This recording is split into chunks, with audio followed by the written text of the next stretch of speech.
السلام علیکم. بسم اللہ الرحمن الرحیم. الحمد للہ وکفی وسلام علی عبادہ الذین اصطفی. اما بعد فاعوذ باللہ من الشیطان الرجیم. بسم اللہ الرحمن الرحیم. ان اللہ یأمر بالعدل والإحسان وإیتاء ذی القربى وینہی عن الفحشاء والمنکر والبغی یعظکم لعلکم تذکرون. صدر اجلاس علماء کرام، معزز سامعین، نوجوان ساتھیوں، یہ 10 سے 12 منٹ کا ٹائم ملا ہوا ہے. اب اس میں ہم کیا کہہ سکیں گے وہ ہمارے لیے بڑی مشکل سے بات ہے، لیکن پھر بھی چونکہ ایک ملاقات، ایک تذکیر ہے، آپ کے سامنے کچھ باتیں عرض کریں گے. احترام انسانیت، جیسے سمجھتے ہیں آپ حضرات، انسانیت انسان سے ہے، انسان انس سے ہے، جس کے معنی آتے ہیں انسیت اور محبت. یعنی اس کا مطلب یہ دوستو کہ انسان کا مطلب یہ بے انتہا الفت، محبت اور ہمدردی اور ایثار اور قربانی کا جذبہ رکھنا، یہ انسان ہے. اور اگر انسان اپنے اندر انسانیت یا ہمدردی، اخلاص، الفت، محبت کا جذبہ اپنے اندر نہ رکھے تو اللہ رب العالمین نے ایسے انسان کو انسانیت سے باہر کر دیا. رب العالمین فرماتے ہیں لَقَدْ خَلَقْنَا الْإِنسَانَ فِي أَحْسَنِ تَقْوِيمٍ ثُمَّ رَدَدْنَاهُ أَسْفَلَ سَافِلِينَ إِلَّا الَّذِينَ آمَنُوا وَعَمِلُوا الصَّالِحَاتِ فَلَهُمْ أَجْرٌ غَيْرُ مَمْنُونٍ. دیکھیں اللہ رب العالمین نے فرمایا اگر انسان کے اندر انسانیت، ایمان اور عمل صالح نہ ہو، جہاں وہ انسانیت سے خالی ہوا، رب العالمین فرمایا ثم رددناہ اسفل سافلین، اس کو مخلوقات کے سب سے نچلے درجے میں داخل کر دیا جاتا ہے. تو میرے بھائیو، انسان اگر انسان بن کے زندگی گزارنا چاہتا ہے تو اس کو انسانیت اپنانی پڑے گی. اگر انسانیت نہیں تو انسان حیوانیت کا درجہ حاصل کر لیتا ہے، جو بدترین درجہ ہے. میرے بھائیو، نمبر 2، انسانیت، اسلام کا سارا دار و مدار ایثار، ہمدردی، انسانیت پر ہے. نبی علیہ السلام کے پیدائش سے سینکڑوں سال قبل عرب کے علاقے میں ایک شخص تھا جس کو حکیم العرب کہا جاتا تھا، اور یہ بڑا اونچا مقام و مرتبہ ہے. کسی کو حکیم کہنا، یہ اردو میں ڈاکٹر والا طبیب نہیں، حکیم کہنا اور کسی کا حکیم بن جانا، یہ اتنا اعلیٰ مقام و مرتبہ ہے کہ اللہ رب العالمین نے لقمان حکیم کا نام سنا ہوگا. ان کی اسی حکمت کی بنا پر اللہ رب العالمین ان کے نام کی ایک سورت قرآن میں نازل کی. اور اس سے بڑی چیز، انہوں نے جو اپنی حکیمانہ باتیں اپنی اولاد کو بطور نصیحت کے کیا تھا، رب العالمین کو اتنی پسند آئی کہ رب العالمین نے ان کی وصیتوں کو قیامت آنے والے انسانوں کی عبرت و نصیحت کے لیے نازل کیا ہے. نمبر 3، میرے بھائیوں، نمبر 2 بتا رہا تھا، ایک ہے اقسم بن سیفی رضی اللہ تعالی عنہ. اقسم بن سیفی کہا جاتا ہے عرب کے حکیم، جیسے مشہور تھے، حکیم مشہور تھے، اور ان کی عمر تک کم سے کم جو اہل علم نے، اہل سیر نے، محدثین نے، علماء نے نقل کیا ہے، کہتے ہیں کم سے کم 330 سال تھی. اب آپ اندازہ لگائیں، ایک انسان جس کی زندگی اللہ نے 330 سال عطا کی ہو، یہ تمام علماء کا اس پر اتفاق، 330 سالہ حکیم، عالم، پورے عرب کا سب سے بڑا سلجھا ہوا انسان. جب اس کو پتا چلا کہ مکے میں کوئی نبی پیدا ہوئے ہیں تو اس نے، علم و حکمت تو تھی، اس نے نبی علیہ السلام کے پاس ملنے کے لیے مکہ آ کر کے سے تبادلے خیال آپ کی تعلیم اور دعوت کو سننا چاہتا تھا، لیکن چونکہ اپنے علاقے کا راجا تھا، سردار تھا، مہاراجا تھا، اس لیے اس کی قوم نے اس کو آنے کی اجازت نہیں دی۔ مشورہ دیا کہ آپ کو جس آدمی پر بھروسہ ہو ایسے 2 آدمیوں کو آپ لیں، چنیں اور اپنا سفیر بنا کر کے محمد کے پاس بھیجیں صلی اللہ علیہ وسلم، اور جو آپ کو معلوم کرنا ہے ملاقات کر کے ان دونوں آدمیوں کو وہ ملاقات کریں اور وہ آپ کا پیغام پہنچائیں۔ اب 2 آدمی تاپ کے عقل مند سوجھ بوجھ والے منتخب کیا اس نے اور کہا جاؤ محمد کے پاس۔ مدینے میں کوئی شخص پیدا ہوا مکے میں جس کے متعلق ہے کہ رسول نیا دین پیش کر رہا ہے، اس کے دونوں سفیر، دونوں قاصد مکہ مکرمہ پہنچی، لوگوں سے پوچھا بھائی یہاں آپ کے یہاں کوئی ایسا شخص پیدا ہوا ہے جو کہتا ہے میں رسول ہوں؟ لوگوں نے کہا ہاں ایک پیدا ہوا ہے، اس نے سارا دین ہم لوگوں کا برباد کر دیا ہے، ایک نیا دین لے کر کے آیا ہے۔ کہا ہمیں ملاقات کرنی، کہاں ہے؟ کہا فلاں جگہ گئے، نبی علیہ السلام سے ملاقات ہوئی تو ان دونوں نے اقسم بن سیفی کا پیغام بتایا، سنایا اور کہا ہم ان کے سفیر ہیں۔ انہوں نے 3 سوال کرنے کا حکم دیا ہے۔ دوستو اگر انہی تینوں سوالوں کو آپ سن لیں تو پوری انسانیت آپ کے سمجھ میں آ جائے۔ اب ذرا تینوں سوال غور سے سنیں۔ نمبر 1 من انتا، نمبر 2 وما انتا، نمبر 3 وبما اتیتا۔ آپ بتائیں یہ 3 سوال ہمارے سردار نے آپ کے پاس لے کے بھیجا ہے اور ان کا جواب دیں، وہ جواب ہم یاد کریں گے اور جانے کے بعد اپنے سردار کو پہنچائیں گے۔ کہا بولو، کہا پہلا سوال ہے من انت، آپ ہیں کون؟ آپ کا حسب، آپ کا نسب، آپ کی ذات، آپ کی برادری ہے کہاں کے؟ من انتا۔ نبی علیہ السلام نے فرمایا اللہ کے بندو میں کوئی فرشتہ نہیں ہوں، اور یہ اگر آج کا مسلمان ہوتا تو سب سے پہلے پوچھتا نور ہے یا بشر ہے، پہلے یہ سوال کرتا۔ لیکن یہ سوال تقریباً 19ویں صدی 20ویں صدی ہندوستان سے ایجاد ہوئی ہے، اسی لیے ایسے سے پہلے کوئی انسان نبی کی بشریت پر کوئی شک نہیں کرتا تھا، یہ لوگوں نے پیدا کیا ہے۔ کہا من انتا، کہا انا محمد بن عبداللہ، میرا نام محمد ہے، میرے باپ کا نام عبداللہ ہے۔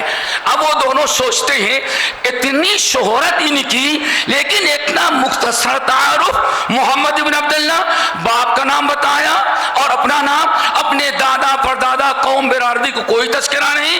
کہا اچھا دوسرا سوال ما انت، آپ کیا ہیں؟ آپ کیا ہیں؟ پہلا تھا آپ کون ہیں اور دوسرا سوال تھا آپ کیا ہیں؟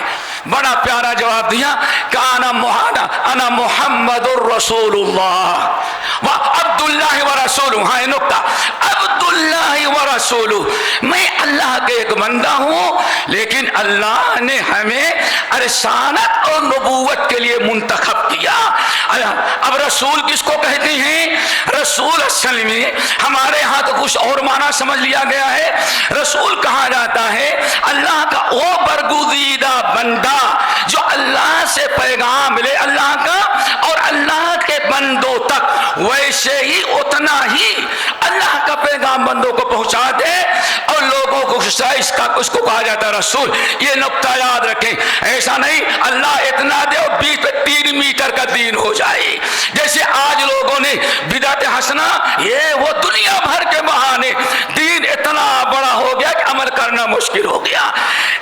رسول کہتے ہیں دوستو اللہ کا پیغام اللہ کے بندوں سے جتنا لیا جیسے لیا اتنا ہی اور ویسے اللہ کو پہنچا دے، بندوں کو پہنچا دینا، یہ ہے رسول۔ تو آپ نے بیان فرمایا محمد بن عبداللہ و رسولہ، یاد کر لیا۔ نمبر 3 وبما اتیتا۔ اچھا ٹھیک ہے، رسول کا مطلب ہے اللہ کا پیغام اللہ کے بندوں تک پہنچانا، تو اللہ نے آپ کو کیا پیغام لے کر کے بھیجا ہے، یہ بڑا اہم تھا۔ یہ ہے انسانیت۔ بتائیے اللہ نے آپ کو کون سا پیغام لے کر کے نے بیٹھایا اور سورۃ النحل کی آیت تلاوت کی۔ میرے بھائیو، ہمارے اللہ نے جو پیغام دیا ہے، ان اللہ یأمر بالعدل والإحسان وإیتاء ذی القربى وینہی عن الفحشاء والمنکر والبغی یعظکم لعلکم تذکرون۔ پوری انسانیت اس کے اندر آ گئی۔ اللہ کے رسول نے فرمایا اللہ نے مجھے 3 باتوں کا حکم دیا ہے اور 3 باتوں سے منع کیا ہے۔ نمبر 1، ان اللہ یأمر بالعدل، اللہ نے ہمیں عدل و انصاف کا حکم دیا ہے۔ آج جب دنیا سے عدل و انسانیت ختم ہوئی تو عدل و انصاف دنیا سے ختم ہو گیا۔ آج اپنا آدمی اپنے سگوں کے ساتھ بھی انصاف کرنے کے لیے تیار نہیں، بلکہ ہم تو کہتے ہیں انسان اپنے نفس کے ساتھ بھی عدل و انصاف نہیں کر رہا ہے۔ کیوں؟ ایک آدمی نماز نہیں پڑھے گا، روزہ نہیں رکھے گا، حج نہیں کرے گا، شرک کرے گا، بدعات کرے گا، خرافات مبتلا رہے گا، اپنے جسم کو عذاب جہنم کا اور عذاب قبر کا مستحق بنایا۔ اس نے اپنے نفس کے ساتھ ناانصافی کی، غیروں کے ساتھ تو جانے دے، اپنوں کے ساتھ ناانصافی۔ تو میرے بھائیو، عدل و انصاف کرنا۔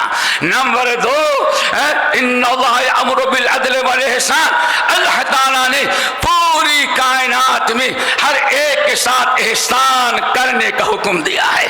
اہل حدیثوں، دنیا کے ساتھ احسان کرو۔ کہا جاتا ہے، آج ہو سکتا ہے تھوڑا 2 منٹ زیادہ ہو جائے، یہ آل انڈیا اہل حدیث کانفرنس جس کے عنوان کے تحت آپ حضرات بیٹھے ہوئے، اس کے محرک اول شیخ الاسلام مولانا ثناء اللہ امرتسری رحمۃ اللہ علیہ، اللہ اس بزرگ کی قبر کو نوروں سے بھرے۔ علامہ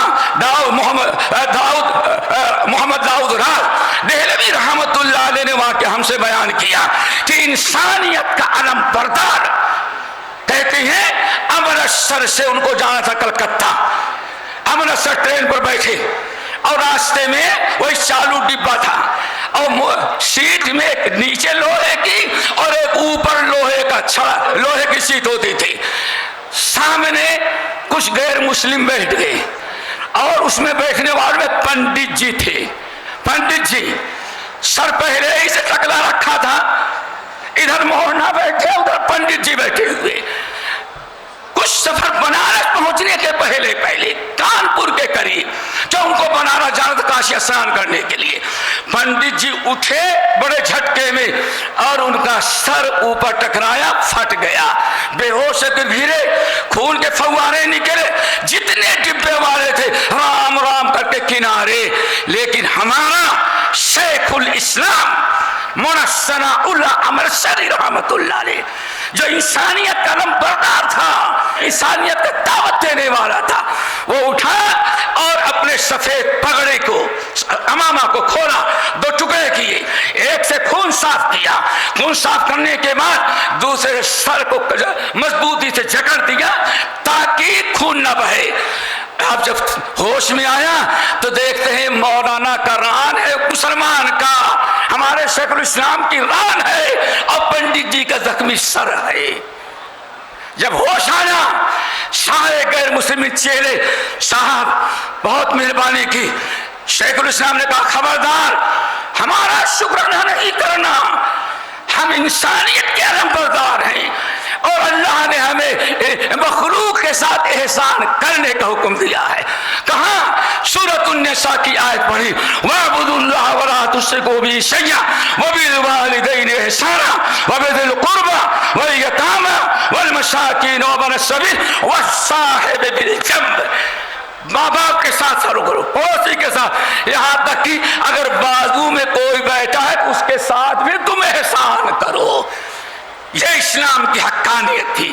نمبر میرے بھائیوں، ان اللہ یأمر بالعدل والاحسان وایتاء ذی القربى، یہ پوری آیت پڑھی تو ان دونوں نے کہا اعید علینا محمد، باس یاد نہیں بھی ذرا یاد کرا دیں۔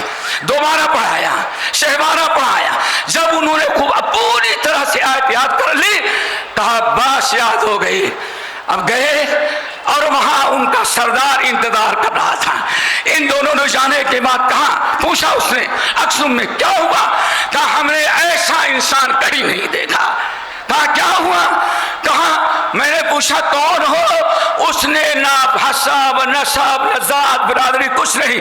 کہا بھائی میں محمد ابن عبداللہ ہوں، میرے باپ کا نام عبداللہ، میں محمد ہوں، بس یہی ہماری حقیقت ہے۔ اتنا چھوٹا اتنا سادہ تعارف کروانے والا آج تک ہم نے دنیا میں کسی کو نہیں پایا تھا۔ نمبر 2، دوسرے سوال کا جواب کہ آپ کون ہیں؟ کہا ہم اللہ کے رسول ہیں۔ جب میں نے ان سے پوچھا آپ کو اللہ نے کیا پیغام دے کے بھیجا ہے، تو یہ آیت سنائی۔ تقریباً کہا جاتا ہے 300، گرچہ بعض روایتوں میں اختلاف ہے، 330 سالہ حکیم انسان تھا۔ انسانیت کے داعی کو سمجھا، انسانیت کے علم بردار دین کو سمجھا، اس دین پر چلنے والوں کو سمجھا۔ کہا اشہد ان لا الہ الا اللہ واشہد ان محمد رسول اللہ۔ وہی کلمہ پڑھا، مسلمان ہو گیا۔ پھر اپنے قوم کو اکٹھا کیا۔ جب قوم آئی کہتے ہیں اے قوم کے لوگوں خبردار، اس وقت دنیا میں سب سے بڑا انسانیت کا نمبردار، عدل و انصاف کا، ہمدردی کا، ایک دوسرے کی خدمت کرنے کا جذبہ رکھنے والا اگر کوئی انسان ہے تو یہ اللہ کے رسول محمد ابن عبداللہ ہے۔ اس لیے ایسا کرو کونو من الاولین، کسی کو دیکھو نہیں، پہلے اسلام لا کے اس کو اپنا لو۔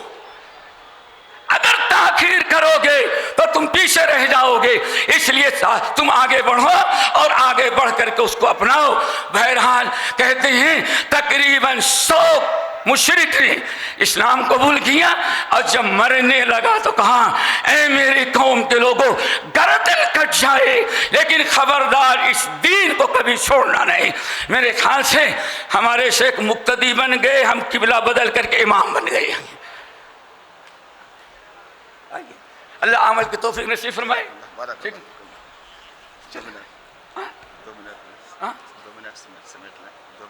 ابھی سمیٹنا ہے، میں سمجھا آپ کو روکنے کے لیے آئی ہوئی۔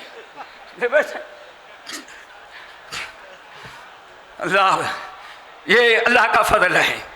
دوستو جب آپ نے سمجھ لیا کہ یہ ہے انسانیت، تو انسانیت ہمیشہ آدمی کو ہر وقت انسانیت سکھلاتا ہے۔ ہمیں چاہیے کہ اپنے اندر پیدا کریں۔ اور پھر میرے بھائیوں الحمدللہ آج سے نہیں، جب سے یہ ہماری جماعت آل انڈیا اہل حدیث کانفرنس بنی ہے، یا شیخ الکل میاں نذیر حسین محدث دہلوی، آپ حضرت جانتے ہیں انگریز عورت تھی، ایک کھڈے میں زخمی پڑی ہوئی ہے۔ سارے لوگ دنیا پورے دلی کے اندر اگر کسی کو اللہ نے توفیق دیا کہ انسانیت کے تحت اس زخمی انگریز عورت کو اٹھائے اور اپنے گھر میں لا کے علاج کرے، تو ایک اہل حدیث امام شیخ الکل میاں نذیر حسین محدث دہلوی رحمۃ اللہ علیہ ان کے اور ان کے شاگرد تھے۔ اب آپ بتائیں 3 مہینے تک رات کو کندھے پر اس زخمی عورت کو لاد کر لایا گیا اور گھر میں رکھا گیا، اور کبھی اس کو چھپایا جاتا۔ کیوں؟ کسی نے کہہ دیا یہ وہابی جو ہے انگریزوں کی مدد کرتے ہیں۔ پتہ نہیں انگریزوں کی کب میں نے مدد کیا، انگریزوں نے داڑھیاں ہماری موڑی، سر ہمارے قتل کیے، اور کم سے کم اس علم بردار قوم جو انسانیت کے علم بردار رہی، توحید و سنت کے علم بردار رہی، کہا جاتا ہے 5 لاکھ سپوتوں نے اپنی گردنیں کٹائی ہے۔ یہ وفادار نہیں تھے، ہم محمد کے وفادار تھے، انسانیت کے وفادار تھے، کتاب و سنت کے وفادار ہیں۔ ہم کسی باطل قوم کے نہ کبھی وفادار رہے اور نہ کبھی انشاءاللہ ہوں گے وفادار۔ 3 مہینے لا کر کے اس عورت کی مرہم کیا، پٹی کیا، اس کی دیکھ بھال کیا، اور کمال یہ جب شفا یاب ہو گئی وہ تو جا کر کے پہنچایا بھی، اور جا کے کہتی ہے میں نے ایسا انسان نہیں دیکھا، ایسا مسلمان میں نے نہیں دیکھا۔ کیوں ایسا مسلمان ہم نے نہیں دیکھا؟ اس کے شوہر نے، اس کی قوم نے پوچھا کیوں؟ کہا 3 مہینے ان کے گھر میں تھا مرہم، پٹی، دوا، علاج، 3 وقت کا کھانا، اور سب سے بڑا کمال ہے کسی مرد نے ہمارے اوپر نگاہ نہیں ڈالی۔ اللہ تعالیٰ ہم سب لوگوں کو جیسے ہی ہمیشہ باطل کو مٹانے کی ہم نے کوشش کی ہے ہمارے اسلاف نے، انشاءاللہ انہی باطل چیزوں میں سے ہم نے قادیانیوں کو رگڑا، ہم نے آریہ کو رگڑا، ہم نے منکرین حدیث کو رگڑا ہے، ہم نے سب کو ملیا میٹ کیا ہے۔ انشاءاللہ احترام انسانیت کے ڈاکوؤں کو بھی انشاءاللہ آج نہیں تو کرم کچل کے رہیں گے۔ ہم انسانیت کے کتاب و سنت کے علم بردار ہیں اور انسانیت کے بھی علم بردار رہے اور مرتے دم تک رہیں گے، اور ہماری جماعت اہل حدیث انشاءاللہ قیامت کے صبح تک اپنے مذہب پر ڈٹی رہے گی، کتاب و سنت کی دعوت اور احترام انسانیت کے علم بردار بنے گی۔ اللہ ہم سب کو عمل کی توفیق نصیب فرمائے۔ پھر کبھی فرصت میں سن لینا پڑے یہ داستان میری۔ السلام علیکم۔